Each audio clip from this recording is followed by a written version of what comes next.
لوليد الهجري. رقم 20 بن منصور.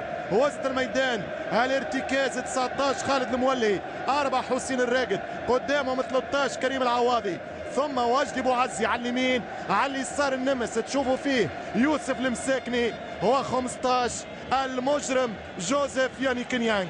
النادي الاهلي في حراسه المرمى الشريف كرامي، على اليمين 24 احمد فتحي، على اليسار 12 احمد شديدي ناوي، رقم 6 وائل جمعه، رقم 23 محمد نجيب، رقم 14 حسام غالي، رقم 25 حسام الثاني عاشور، رقم 11 وليد سليمان، رقم 15 ناجي جدو، رقم 19 عبد الله السعيد، ورقم 18 هداف الذهاب السيد حمدي.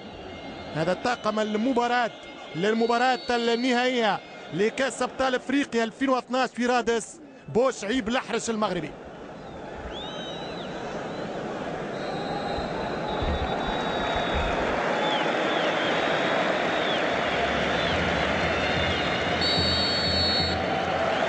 هي دقيقة صمت نعتبرها على أرواح شهداء بورسعيد على الحادث المأساوي اليوم وال50 طفل الله يرحمهم في حادث أسيوط المأساوي اليوم بين القطار والحافلة المدرسية المقلة للأطفال. وأيضا مني أنا بالنسبة للجمهور العربي أكيد يشترني نفس الفكرة ونفس الرأي على شهداء غزة المقاتلة والمجاهدة.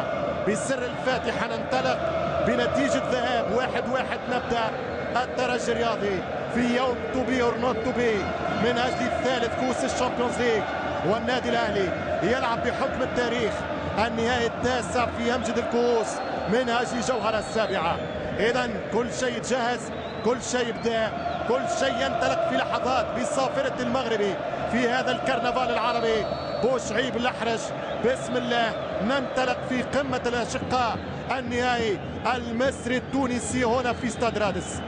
تنطلق المباراة، كيف ستكون بداية المباراة؟ المشاهد الأولى اللقاء يانيك جوزيف نيانج يرجع بالكرة هنا، خطأ للكامروني، فاول لمصلحة الكامروني. الكرة الثابتة السلاح المعلن للترجي باب سويقة، كرة خطيرة وجدي بوعزي، ولكن الحكم يقول ارجع، يقول تسلل على وجدي. إذا محاولة هجومية أولى في بحر 30 ثانية. الترجي الرياضي يخوض غمار وبحار افريقيا من اجل السمار الافريقي، من اجل الماما افريكا. كرة تمشي طويلة، ملعوبة 90 دقيقة مفتوحة لكل الاحتمالات امام خبرة الفريق القاهري، امام قوة الترجي الرياضي. ترجع الكرة عن طريق الكابيتانو خليل شمام. نلعب في اول دقيقة من مباراة الترجي والاهلي. الترجي يستعيد بمناسبة دوره المحلي والمضيف الوانه الطبيعيه للصيار الدم والذهب، والفريق الاهلي النادي القاهري يلعب بالفانيلا الاحتياطيه الزرقاء. يدخل شاكر السواغي طبعا في ظل 4 غيابات او 3 غيابات الان بدخول المفاجاه يوسف المساكني على الخط. الترجي يلعب على اليمين باك رايت شاكر السواغي، هو يدخل في وسط الميدان المولي بعد اصابه قضاء وقدر للاعب والنجم مجدي التراوي. هذا وليد سليمان. شريط النهائي انطلق منذ يوم الذهاب 4 نوفمبر 1-1 في استاد برج العرب في الاسكندريه. معلول فكر في المولي على اليمين ويدخل التراوي في محور الوسط، ولكن قدر الله وما شاء فعل، اصابه لمجدي التراوي 72 ساعه قبل الفاينل تغير الاوراق.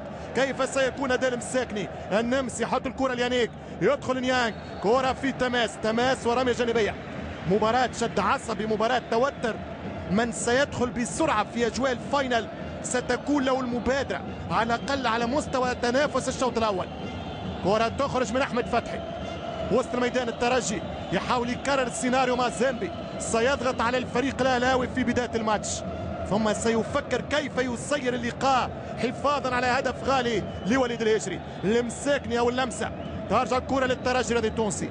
الهدوء الذي يسبق العاصفة في استاد رادس الوطني. المولي وجدي بوعزي، كرة من وجدي بوعزي، تقطع الكرة، ترجع للفريق القاهري النادي الاهلي، خبرة السنوات، كرة طويلة والسهل المعز بن شريفية.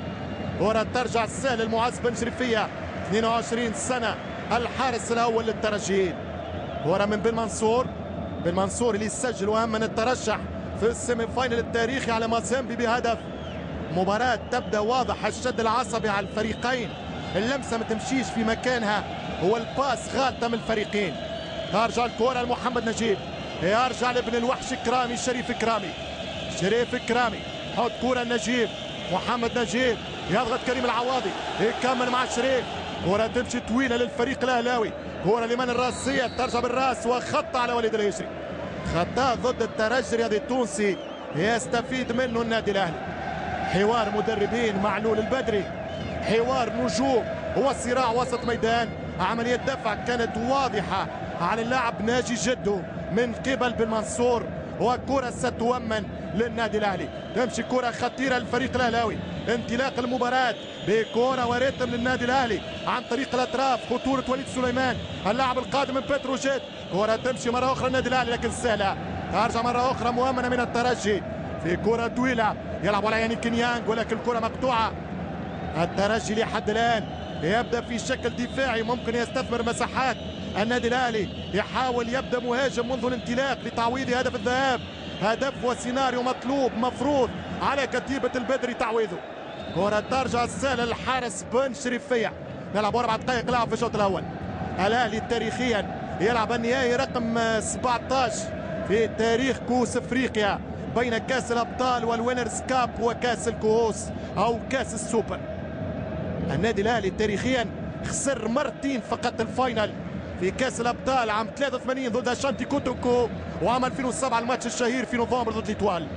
ترجع كرة حسام غالي، الترجي مازال ما تسرحش، الاولاد ما دخلوش في الماتش، النادي الاهلي ينطلق بخبرة السنوات، بوتريكا على ورقة الاحتياط وبنك ثقيل برشا للبدري.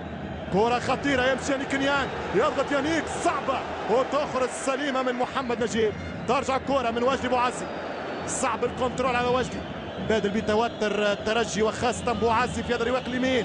تمشي كرة مرة أخرى للفريق الأهلاوي، كرة في المنتصف عن طريق الهجوم للنادي الأهلي عن طريق عبد الله السعيد، اكس درويش اسماعيلي كان العب ضد الترجي في أبطال العرب 2009 في ربع النهائي، ترشح الترجي بركلات الترجيح في الإسماعيلية. تمشي كرة ممتازة خطيرة للنادي الأهلي، يدخل وليد الهشري بهدوء، ترجع الكرة مميز الهشري، ترجع الكرة للفريق الأهلاوي خطيرة جدا، 1-2 والدفاع عن طريق الزواغي، كرة من شاكر الزواغي يواصل البريس لكن كرة تبقى أهلاوية، الأهلي يفرض ريتم وبدا يسيطر في البداية، خطيرة جدا كرة تمشي وعملية الاعتراض قانونية يعتبرها الحكم، هو ترجع الكرة من الصخرة وليد الهشري، كرة ممتازة من الهشري، احتجاج بنك النادي الاهلي على هذه الكرة واللقطة.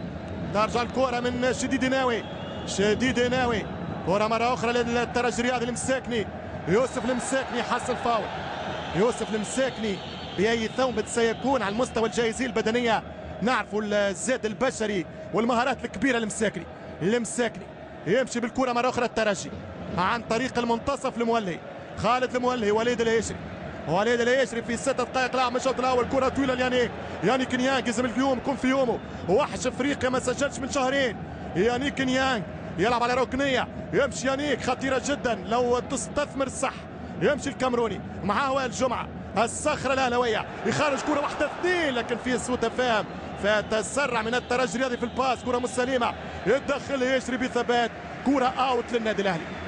ما يمكن ملاحظته النادي الاهلي يدخل الماتش احسن من الترجي، يدخل اللقاء احسن من الترجي، هنا دخول جده وهنا يحط بدنه وليد الهشري. شوفوا الكابتن جمال شريف شو يقول، الاهلاويه يعتبروها ممكن ركله جزاء، جمهور الترجي يرى انه اللاعب الهشري وقف في مكان سليم قدام جده، وننتظر كما ذكرت جمال الشريف في فترة ما بين الشوطين كيف سيكلمون على هذه اللقطة. ترجع الكرة على خطة للترجي الرياضي او ضد الترجي الرياضي، ما فيش شك ما فيش اختلاف، مباراة صعبة جدا من الناحية الذهنية، النادي الاهلي يبدا مليح احسن من الترجي اليوم ايضا، لانه في ماتش الذهاب في برج العرب الترجي عدى برشا وقت باش يدخل في الماتش، يلزم الاولاد اليوم وكتيبة معلول بسرعة يدخلوا في اللقاء لخطورة وقيمة الفريق القاهري. ترجع الكرة من الدفاع عن طريق الزواغي، شاكر الزواغي وفاول الترجي، خطأ على وليد سليمان القادم في موسمه الاول مع الفانيلا الحمراء قادما من نادي بتروجيت. النادي الاهلي يشفع له تاريخه في التفاؤل في هذا اللقاء النهائي، على خلفيه انه 7 مرات في تاريخه القاري النادي الاهلي جاب كؤوس قاريه خارج القاهره. ترجع الكره مره اخرى النادي الاهلي، خطيرة جدا، كرة في الأطراف تتهيأ مرة أخرى صعبة جدا، والدفاع أول خطورة للنادي الأهلي. النادي الأهلي يكشر على الانياب في وقت الكلام عن سباعية الألقاب خارج الديار. الفريق القاهري يضغط منذ الانطلاق، الترجي مازال، والتسديدة والحارس إلى ركنية. أخطر كرة في انطلاقة الفاينل، مش ممكن معز بن شريفية يتصدى لكرة الفريق الأهلاوي. كرات ثنائية ثلاثية، السيد حمدي هداف الذهاب واخطر عناصر الأهلي القاهري، وليد سليمان جادوا على أطراف، السيد حمدي كلاعب براس حربة. خطيرة مرة أخرى، محاولة التسديد وكرة عالية. النادي الأهلي في 9 دقائق هو الأفضل، ما فيش كلام. في 9 دقائق الأهلي بادي بفورمة كبيرة، بادي بتركيز كبير، وبادي بحرص كبير على مباغتة الترجي منذ الانطلاق. حذاري الترجي الرياضي التونسي اللي يلعب النهائي السادس ليه في دوري الأبطال والثالث على التوالي، ويحرص أن يكون رابع فريق في تاريخ الكونتينون في افريقيا يحقق الدوبلي الثنائيه المتتاليه للشامبيونز ليج بعد مازيمبي الاهلي ونيامبا. ترجع كره تسلل الترجي الرياضي التونسي. قلت النادي الاهلي تاريخيا فريق يعرف يسافر. اذا اعتبرنا ان فريق الاهلي لم يخسر النهائي في افريقيا خارج ميدانه من 30 سنه، من عام 83 في كاس الابطال الاهلي ما خسرش فاينل خارج ميدانه، خسر يومها في كوماسي 1-0 وخسر الكاس. عدا ذلك النادي الاهلي تراوحت نهائياته خارج الديار، يتعادل يفوز. كره خطيره وصعوبه للزواغ لكن ترجع اوفسايد. كره ستعود للترجي الرياضي التونسي بعد 10 دقائق. فيقوا الاولاد، ترجع الكره مره اخرى للترجي. النادي الاهلي رابع فاينل ليه في تونس، وبخصوصيه اولى انه ما خسرش ولا فاينل في ارض تونس. تعادل مرتين مع النجم 2005 2007، وفاز بهدف تاريخي لبوتريكا 2006. الخصوصيه الثانيه انه النادي الاهلي اصلا لم يقبل اي هدف في النهايات في تونس، لانه لا السي اس اس ولا ليتوال سجلوا له اهداف في نهايات بدايه الالفيه. نرجع للقاء، شاكر الزواغي على اليمين، هل يكون حسن الاختيار؟ هل يكون معلول توفق في هذا الاختيار؟ طبعا حضروا واختاروا على اريير دوميتيي مدافع ايمن ثابت اللي هو بن عمره، وممكن شانس سيف الله حسني. يختار عنصر الخبره ويختار عنصر القوه. اللاعب السابق المحترف في روسيا وفي سويسرا اللاعب شاكر الزواغي. ترجع الكره مره اخرى للنادي الاهلي. محمد نجيب، كره تدور مليحه، الكره القصيره للنادي الاهلي وخطا موجود، خطا ضد حسين الراقد، اللاعب اللي تكون في باريس سان جيرمان 29 سنه، دولي مع معلول في الاولمبيك جيمز في اثينا 2004، ولعب في مونس في بلجيكا، هو فريق اخر الفريق تشيكي سلافيا براغا، هو فريق كاراباك سبور من الدوري التركي. ان شاء الله يوسف المساكني ما نخسروش تغيير في بدايه هذا اللقاء، ان شاء الله يكون جاهز يوسف المساكني. التماس للترجي الرياضي، الترجي الرياضي التونسي يلعب النهائي رقم 6 في كاس الابطال بعد 94 99 2000 2010 2011 واليوم 2012. ترجع كره جوزيف يانيك نيانج الكامروني، يمشي كره لمساك يعطي باس ممتازه، فيهاش اوفسايد واضح، ما فيهاش تسلل واضح، ما فيهاش تسلل واضح. على كل حال النادي الاهلي طالب بضربه جزاء في الدقيقه 6، والترجي يطلب بعدم وجود اوفسايد وبوضعيه سانحه والشرعيه للوجدي بوعزي. كلتا الحالتين سيتحدث عنهما الكابتن والخبير. هنا التسلل موجود، تسلل موجود، وقت تبدا الامور واضحه نتكلموا. هنا ارجاع من الاوفسايد وجدي بوعزي، ما فيش كلام، تسلل وقرار سليم، برافو لايمان. ترجع كره من احمد فتحي، اللاعب السابق للنادي الاسماعيلي. احمد فتحي قدامه شمام، كره طويله وسالة، كره سالة ترجع لبن شريفيه. 12 دقيقه لعب، تطول فتره الحذر، هي طول فترة أو وقت جس النبض من الجانبين، وخاصة المكشخة ما زالت ما دخلتش الفينال. تقريب نفس السيناريو يتكرر بعد ماتش برج العرب، لكن إن شاء الله اليوم ما تأخروش لقيمة المنافس اللي أمامك النادي الأهلي. 14 بطولة أفريقية في رصيده. شوف الضغط العالي، البريسينج ياخذوا وسط الملعب للفريق المصري، ولكن ترجع تونسية. الكرات في العمق، وجدي بوعزي نجيب في المتابعة، يخرج الحارس شريف إكرامي في التغطية ليبيرو ويحط الكرة والتماس. حذاري من خبره النادي الاهلي، لعب 200 مباراه على المستوى الافريقي. شوف الكره ما توصلش، الكره ديما غالطه، الكره ديما ناقصه. الاولاد مازالوا ما دخلوش الفينال، ومعركه وسط الميدان ام المعارك في ليله رادس الطويله على عشاق الترجي ومحبي النادي الاهلي.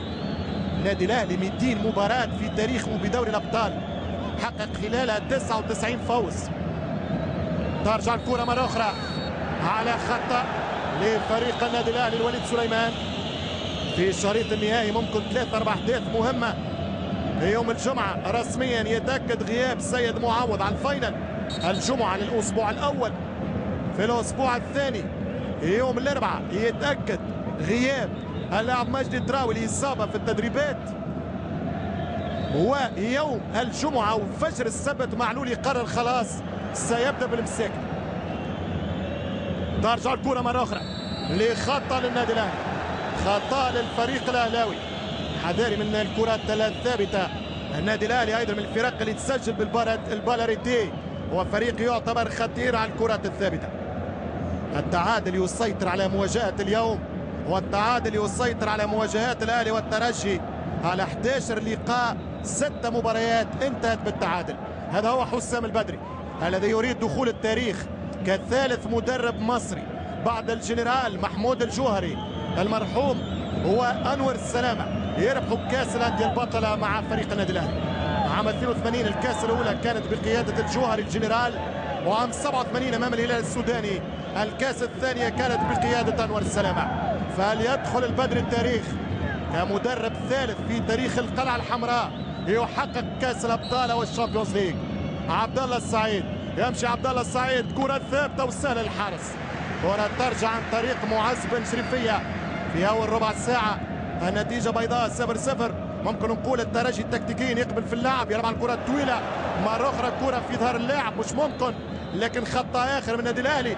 يعني لا تشكر للذم، الفريقين مرعوبين، الفريقين الاثنين مرهوبين خايفين. الاهلي دخل احسن نسبيا وعمل فرصه اولى خطيره، ولكن في المطلق الفريقين الاثنين برشا ميس باس، برشا ارتباك، برشا توتر في الماتش. رد بالك المولي الوليد الهاشري، ترجع الكره الراقد حسين الراقد يمشي بالكره شاكر الزواغي بعيد على هاني كنيان، يدخل الخبره مره اخرى وائل جمعه، ورا الدور مليح تجري اكثر من فريق الاهلي، يدخل الفريق التونسي في الوسط تاكلينج غلط، والكره تمشي مش في التايمين، خطيره جدا للنادي الاهلي على اطراف، ورا من اليسار، من اليسار يمشي فتحي يوزع كره خطيره وصعبه جدا، والدفاع يتدخل الغول الوحش الهجري 5 وخميس يا وليد. ترجع كره لمساكني، المساكني للترجي الرياضي، يوسف المساكني يرجع المساكني ياخذ كورته، باهي الكونتاكت، باهي المراوغه، باهي الباس، والكره ما وصلتش، لكن ترجع للترجي في المنتصف. ترجع مره ثانيه لمنتصف الملعب، ورا فريق اليمين بوعزي، واجدي بوعزي ممتازه. الروح لابد ان تتوفر، وهنا دور الجمهور، الجمهور عليه ان يساند الفريق. وخطا للترجي الرياضي التونسي، الفاولات لازم تقرب، المخالفات يلزم تتكرر، الركنيات يلزم تاتي، كيف لا؟ والترجي تخصص بالتسجيل في اخر مواجهاته الخمسه مع النادي الاهلي بالكرات الثابته. اخر 5 اهداف سجلها الشيخ باب سويق الترجي في مرمى الاهلي كانت بنفس الطريق، كره ثابته. تقريب حتى في مفتتح الدوري التونسي ضد الاولمبي الباجي السبت الماضي هدفين لهدف، الترجي سجل من كرتين ثابتتين، وبالتالي من كونستركسيون الترجي ما سجلش من فتره. كره تمشي للترجي الرياضي عن طريق الخطأ في فاول يمشي شمام. أولى الكرات الثابتة في الدقيقة 17 عن يوم مجيد 17 من نوفمبر هنا في رادس الوطني. تمشي كرة سهلة الحارس، لا ارتبك الحارس شريف، ما غير أدنى شك. شريف الكرامي يشك في إمكانياته على الكرات الثابتة. الترجي يلزم يستثمر هذه الكرات، يلزم يكثر من هذه الكرات، لأنه الحارس شريف الكرامي الكرة هذه يتأكد لك أنه ماهوش مرتاح مع البالاريتي أو الكرات الثابتة. خليل شمام الكابتن على خطى بالناجي 94 دراجة 2011، هل تكتب للكابيتان والشمام أن يرفع كأس الشامبيونز ليج يا أفريقيا؟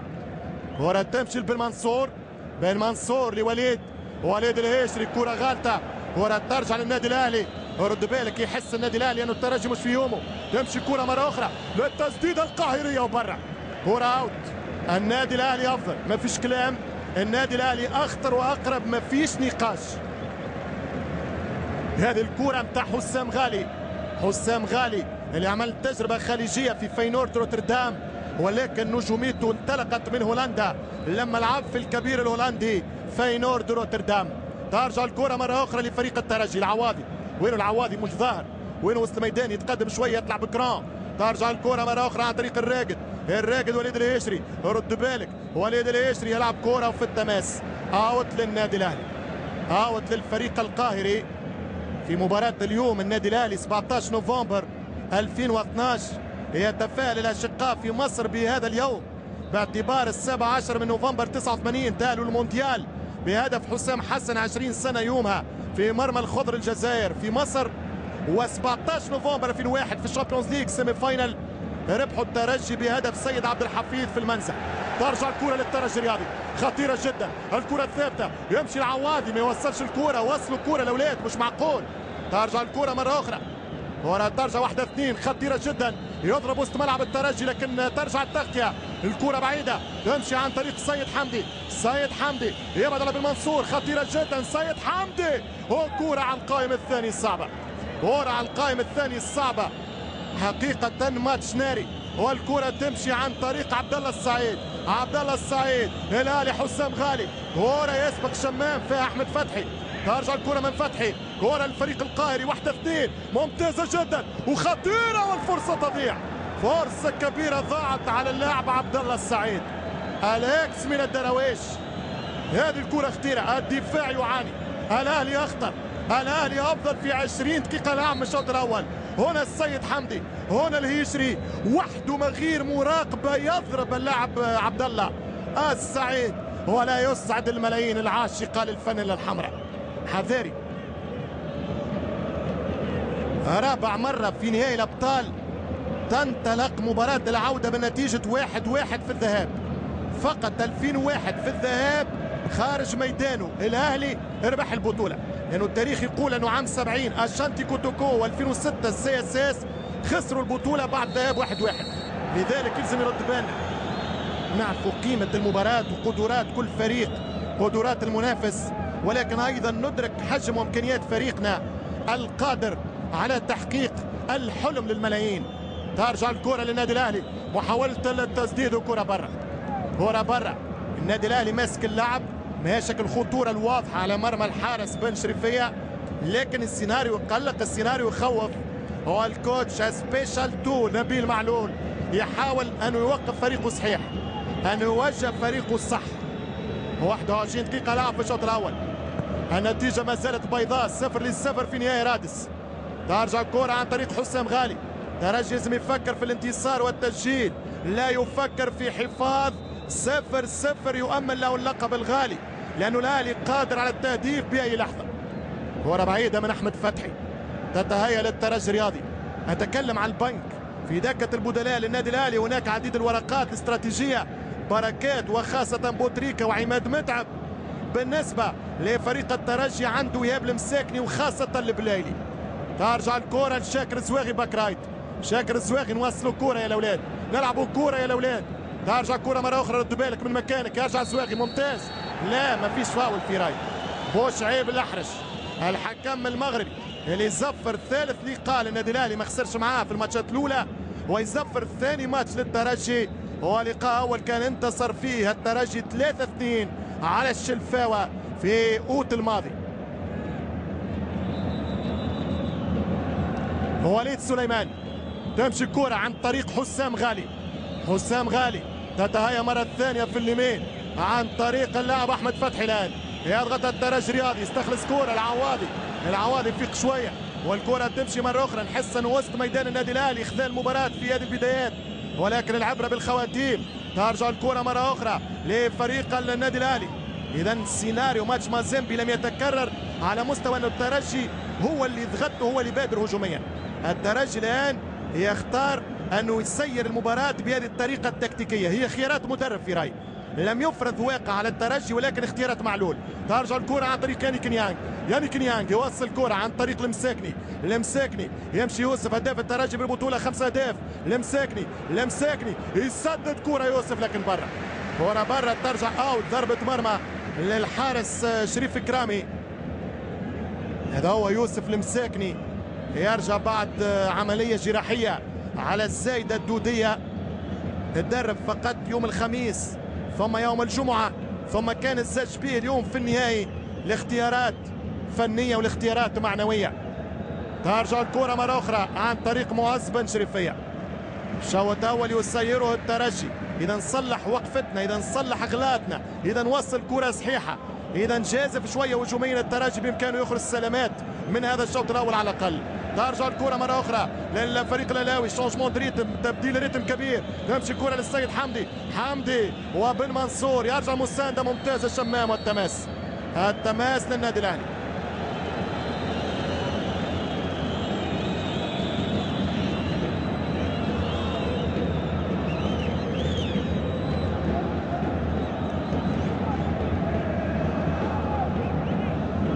كرة ستعود من تماس لفريق او مخالفه يقول الحكم للنادي الاهلي. بوشعيب الاحرج يزفر خطا لفريق النادي الاهلي. كرة ثابته اخرى خطيره، كرة اخرى صعبه على دفاع الترجي الرياضي في 25 دقيقه لعب من الشوط الاول. كرة تمشي للتنفيذ للنادي الاهلي عن طريق وليد سليمان، يمشي وليد سليمان يحط الكرة خطيره، الحارس بن شريفيه. يا ستار يا جبار يا مان على اختار يا كاتب خير الاقدار. مش ممكن على هذه الكرة، مش ممكن، كانت غلطة العمر، كانت هدف لفريق النادي الاهلي. لو حولها السيد حمدي يعمل ديفياسيون خلاص، لو لمسها السيد حمدي جول. تمشي الكرة من بن شريفية، ان شاء الله الاولاد يفيقوا، ان شاء الله الترجي يفيق. يمشي يانيك يمشي الكامروني، ما سجلش ليه شهرين يانيك نيانج من 6 مباريات من 26 سبتمبر ماتش الديربي، وقيت يا الكامروني وقيت. ترجع الكرة عن طريق نيانج يحط كرة مرة أخرى سيئة جدا والمباراة متوترة جدا، والكرة تمشي للفريق الأهلاوي عن طريق ناجي جدو يحط الكرة في الأطراف عن طريق عبد الله السعيد يوزع كرة تمشي لوليد سليمان للفريق القاهري. كرة تتهيأ مرة أخرى للنادي الأهلي بتسديدة أخرى، والحارس بن شريفية. كرة ستعود لمعز بن شريفية. الخيار أيضا لكتيبة البدري، هذه التسديدات تقريبا هذه رابعة أو خامس شوطة تسديد على مرمى بن شريفية. الترجي ما وصلش بالمرة، ولكن الكرة ترجع من وائل جمعة للترجي الرياضي. ترجع الكرة مرة أخرى المساكني يعطي باس خطيرة، يعرف فيها العواضي والدفاع من أحمد فتحي. شوف التغطية ممتازة، التغطية كانت مميزة جدا من فتحي. ترجع الكرة للنادي الأهلي في وسط الملعب للفريق القاهري. تماس لا، كرة ما زالت سليمة، ولكن ستعود على ضربة مرمى للترجي الرياضي لبن شريفية. 26 دقيقة لعب في الشوط الأول. أخطر ثاني كرة في الفترة الأولى للنادي الأهلي، أنا ديما بقول نبيل اللي يقول أنا ما نخافش من المنافس، نخاف من فورمة الأولاد، نخاف من الترجي الرياضي التونسي، والترجي في 25 دقيقة يخوفنا الآن. العواضي ترجع الكرة المساكني في وسط الميدان، المساكني بلمسة. ترجع الكرة عن طريق الهشري، يخرج كرة الانطلاق المولي، كرة في وسط الملعب على خط للترجي الرياضي. فاول بتدخل حسام غالي. مباراة لحد الآن نظيفة رغم قيمة الرهان، تدخل وخطأ موجود لحسام غالي، واضح الفاول للترجي الرياضي. يمشي كرة الترجي عن طريق يانيك نيانج المساكني، يمشي يوسف المساكني يشد الكرة ممتاز. يوسف كريم العواضي شنو هذا؟ كرة تمشي مرة أخرى للترجي عن طريق شاكر الزواغي ضغط أهلاوي، عودة للوراء، كرة خلفية للحارس بن شريفية، معز بن شريفية. كرة للترجي الرياضي عن طريق وليد الهشري في وسط الميدان. حسين الراقد 4 أهداف في مسيرته كاريره كمحترف، سجل أولى أهدافه مع الترجي في ماتش باجة في الدوري الأسبوع الماضي. شاكر الزواغي يرجع بالكرة لوليد الهشري. الترجي وقصة الهدافين في النهائيات، عام 94 دوبلي هذه بالرخيصه في الزمالك، ثم الهدف اللي سجله خالد بدره في 97 على بيترو اتليتيكو الانغولي، ثم هدف الهيشري في فاينل برج العرب، ومن قبله الغايب البارز خلى مكانه بشكل واضح وفاضح هاريسون افول اللي سجل 2010 في مازامبي و2011 في ماتش الوداد التاريخي. تمشي كرة طويلة النادي الاهلي، كرة على اليمين وليد سليمان، وليد سليمان السريع، وليد سليمان الخطير، وليد سليمان كرة بين اثنين، يمشي الكروس التوزيع والدفاع من بن منصور، ترجع الكرة مرة أخرى النادي الأهلي، النادي الأهلي يضغط في هذه الفترة الأولى، تمشي الكرة مرة أخرى أهلاوية، محاولة التوزيع عن طريق شديد أوفسايد، تسلل واضح كان على السيد حمدي. لحد الآن المباراة تحكيميا جيدة ومقبولة من بوشعيب الأحرج، تسلل واضح أمامكم في الصورة عن اللاعب السيد حمدي. كرة ستعود لفريق الترجي الرياضي التونسي، ترجي عنده الكرة عن طريق معز بن شريفية، 29 دقيقة لعب في الشوط الأول، النتيجة 0-0. وهنا خطأ يطالب به نيانج، الحكم يقول العب وسط ملعب النادي الاهلي يسيطر بالطول والعرض، اول مره في الشامبيونز ليج بنسخه معلول نشوف الترجي يخسر معركه النصف في هذا الجزء الاول من الفاينل.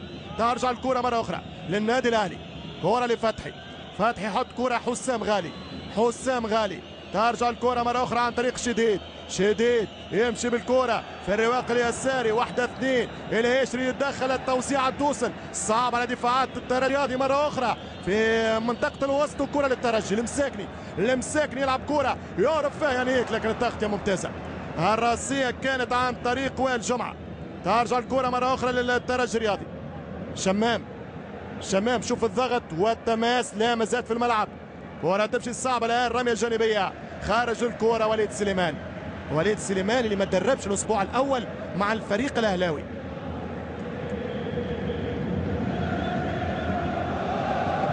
كرة ترجع للترجي الرياضي بالراس في وسط الميدان، كريم العواضي مش في يوم كبير وسط ميداننا، برشا مفاتيح اللعب لازم تظهر،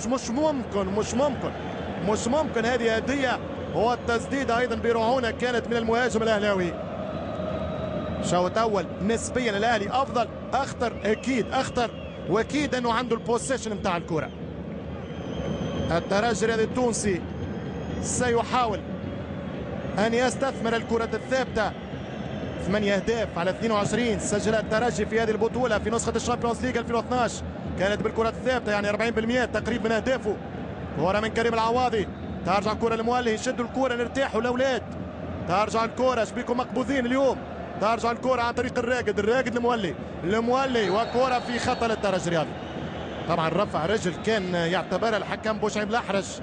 هذه مباراة كما قلنا نبيل معلول تتربح مش تتلعب، وبالتالي الترجي يحاول بإمكانياته في ظل غياباته أنه يسير المباراة إلى بر الأمان أمام فريق تاريخي وفريق قوي اسمه النادي الأهلي. يمشي نيانك خطيرة، يانيك يسدد كرة، مش ممكن نيانك كان يلعب كرة المعزة.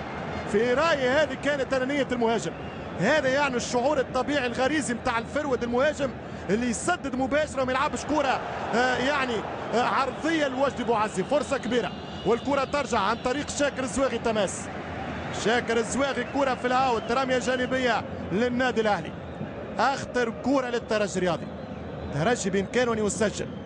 ترجع الكرة مرة أخرى لفريق النادي الأهلي عن طريق نجيب، أول مرة نيانج يتفوق في المحاصرة الفردية اللصيقة من الصخرة وائل جمعة. على فكرة 2 في النادي الأهلي في التشكيلة اليوم اللي هما وائل جمعة وحسام غالي، كانوا موجودين في 2001 في السيمي فاينل ضد الترجي. الاثنين حسام غالي في بداياته وائل جمعة أيضا في بداياته قادما عمتها من غزل المحلة. كرة خطيرة صعبة جدا وكرة عالية، كرة أخرى بعيدة للنادي الأهلي، كرة أخرى كانت من عبد الله السعيد، فرصة أخرى ومحاولة جريئة، كرة ترجع لعبد الله السعيد، وهذه كرة نيانج لو حتى الوجدي بوعزي جول، لو لعبها البوعزي هدف، مش ممكن يا الكاميروني. كرة ستعود للترجي الرياضي التونسي من ضربة مرمى، 33 دقيقة لعب في الشوط الأول، شوط سيء حاليا للترجي الرياضي.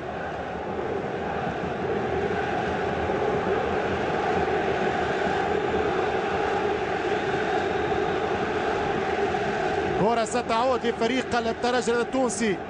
ترجع الكرة عن طريق الراقد. الراقد يحط كرة يانيك نيانج. يمشي يانيك يلعب كرة ولا باس صحيحة يانيك. يا ولدي اليوم راه وحشتنا بيك. ترجع الكرة مرة أخرى لفريق الترجي. ممتاز. الروبلي الدفاعي يستعيد الكرة الترجي وبروح رياضية. كرة تخرج في التماس لإسعاف ناجي قدو. حقيقة ثقة كبيرة في الفريقين ومستوى مميز جدا من هذا الانتباه على مستوى الروح الرياضية. ممكن هذا اللي يسيطر ويطغى على المباراة ذهابا وإيابا. كرة ستعود من تماس. تعليمات حسام البدري الشديد. كرة ترجع لفريق الترجي الرياضي. كان ممكن نخرج 1-0 لو نيانج وصلها لبوعزي. مش معقول. كرة تمشي طويلة. راهي الفرص قليلة جدا ستكون في هذا الفاينل. اللي يستغل الكرة هو اللي يربح. والكرة ترجع يكسب الدويل مرة أخرى وائل جمعة. كرة ترجع لكريم العواضي. سيء اليوم كريم سيء جدا. ترجع كرة ممتازة باهية من شاكر الزواغي. باهية من شاكر الزواغي. كرة في الأوت. التماس لفريق النادي الأهلي. الآن ممكن نقول واضح من بصمات الشوط الأول ترجي تأثر كثيرا باثنين. غياب فول ووجدي التراوي في وسط الميدان يعطي ليكيليبر التوازن. ترجع الكرة مرة أخرى. حسام غالي. ترجع كرة خطيرة برشا خطيرة برشا. تمشي على الأطراف ومحاولة التسديد. كرة بعيدة على قدو. كرة بعيدة على ناجي قدو اللاعب السابق لنادي الاتحاد السكندري. كان على فكرة سجل هدف في الترجي الرياضي عام 2006 في بداياته. ماتش الاتحاد زعيم الثغر هو الترجي الرياضي في كأس الكونفدرالية. يومها تأهل الترجي بركلات الترجيح في الإسكندرية. كرة ترجع لفريق النادي الأهلي. 35 دقيقة لعب في هذه الفترة الأولى. الترجي الأهلي 0-0. تمشي كرة عبد الله السعيد أو حمدي ممتاز. شاكر الزواغي. شاكر الزواغي يلعب كرة لقدام. تمشي ليانيك نيانج. يانيك نيانج يحط كرة في الميدان الكامروني. ممتاز يانيك. جوزيف يانيك نيانج. وكرة تماس للترجي الرياضي. كرة تماس للترجي الرياضي التونسي. واقف مليح محمد نجيب ومتفطن. والكرة ستعود للفريق التونسي. شاكر الزواغي. كرة من شاكر الزواغي. وجدي بوعزي يانيك نيانج. تماس للترجي الرياضي. يمشي كرة بهدوء. 36 دقيقة لعب في هذا الشوط الأول. هنا استاد رادس الوطني في نهائي الشامبيونز ليغ 2012. 0 الأهلي 0 الترجي. والكرة ترجع للترجي عن طريق المولي ممتازة والمساكني اوفسايد. تسلل على فريق باب سويقة. كرة ستعود لأولاد خان الخليلي. كرة للنادي الأهلي عن طريق شريف كرامي.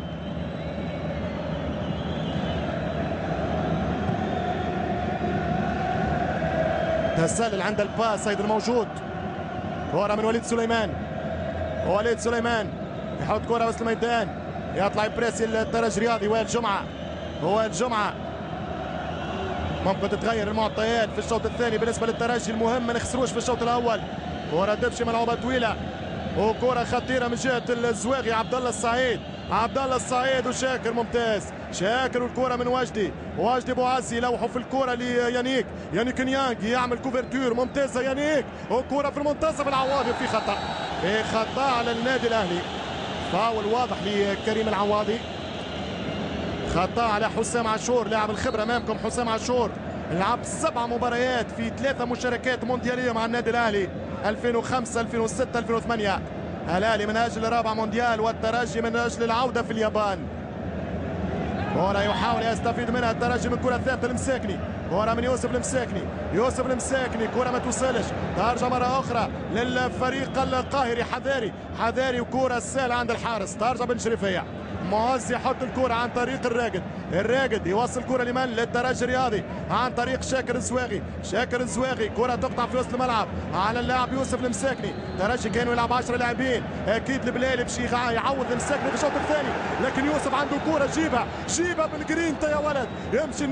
يمشي المساكني يوزع كرة عن طريق يانيك نيانج خطيرة والقادمون من الخلف والتسديدة مرة ثانية. محاولة جريئة من الترجي الرياضي. يلا الاولاد اكثر جرينتا. خرج الجرينتا اللي فيك. ترجع كرة للترجي. يلا الجمهور. بوعزي مراوغ. والكرة تقطع مرة أخرى.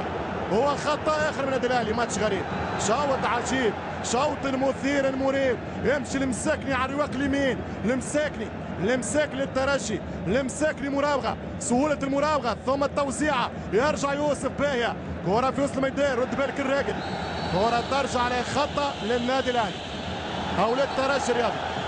الحكم يقول فاول للترجي الرياضي التونسي. هذا تدخل بوشعيب الأحرج. نقاش حاد نسبيا من عبد الله السعيد. هنا خطأ شفناه لفريق النادي الأهلي. هنا الكرة والمسك من الراقد. نعم في رأيي خطأ، على كل حال نستفيد من الخطأ. ترجع الكرة للترجي الرياضي التونسي في كرة ثابتة في الدقيقة 39 في نهاية رادس. أعصاب مشدودة، هو نهائي غريب جدا. الأهلي ما عندوش الكونتينيتي أو الاستمرارية في الأداء، يطلع ريتمه ثم ينزل ويغلط برشا حتى في التمرير. الترجي تحس الدقائق الأخيرة أفضل والراسية تأتي والدفاع الأهلاوي يدافع، الترجي يضغط، يعني بين ظفرين يضغط باش تكون الصورة أمينة. ونقل الصورة عن طريق الهيشري ويخرج الحارس، يخرج شريف إكرامي. يلزم التغطية الآن، يلزم التغطية وتعطيل هجمة النادي الأهلي وسط الميدان. كرة ترجع وسط الملعب الأهلاوي عن طريق الرواق لأحمد شديد. أحمد شديد يدخل يناوي، يلعب الكرة عن طريق السعيد، عبد الله السعيد في منتصف الميدان، تلعب الكرة مرة أخرى أهلاوية. الدقيقة 40 عن طريق فتحي، يتقدم أحمد فتحي يعمل كروس خطيرة وصعبة جدا، تقطع من وسط الميدان لكن تسلل للترجي الرياضي التونسي. كيف سيفكر معلول في الشوط الثاني؟ الله يعينه، 4 تغييرات، 4 مصابين. تسلل واضح، برافو الايمان المساعدين لحد الان مميزين. تسلل موجود على فريق النادي الاهلي. الجمهور والانصار، تحس سيد الجمهور ماهوش متسرح طبعا، مكبش شويه لانه المباراه اعصاب مثل ما هي في تونس، مثل ما هي في القاهره وفي مصر. 40 دقيقه لعب في الشوط الاول، مباراه مهمه في تاريخ الناديين، بصمة أخرى من بصمات التاريخ للكبيرين. ترجع الكرة مرة أخرى للاعب الراقد والتماس، تماس في صراع الراقد مع عبد الله السعيد.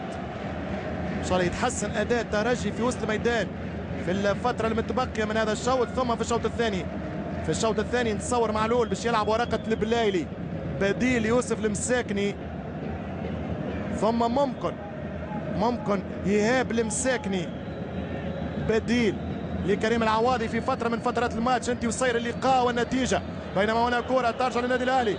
حسام غالي، يمشي حسام غالي في الطرف الايمن عن طريق فتحي، يطلع فتحي يوزع كره ترجع من الترجي. كريم العواضي اليوم ما اقنعنيش الحقيقه. يلا كريم، يلا كذبني العواضي.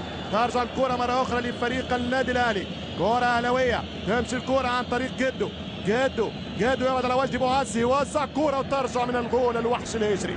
تميس عليك يا وليد، هو وليد الهجري قلب الدفاع، هو صخر الدفاع الترجي الرياضي التونسي. شوط اول يمر الى الدقيقه 41 من زمن فتره من زمن الشوط لرهان كبير لاطار وكادر الرادس الوطني في نهائي الشامبيونز ليج نسخه 17.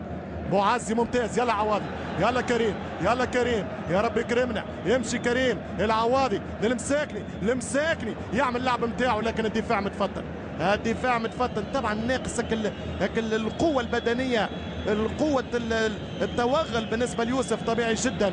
وليد سليمان يعطيه الصحه، هو كمل هالشوط. وليد سليمان يرجع بالراقد وخطا، فاول على حسين الراقد، خطا ضد الراقد.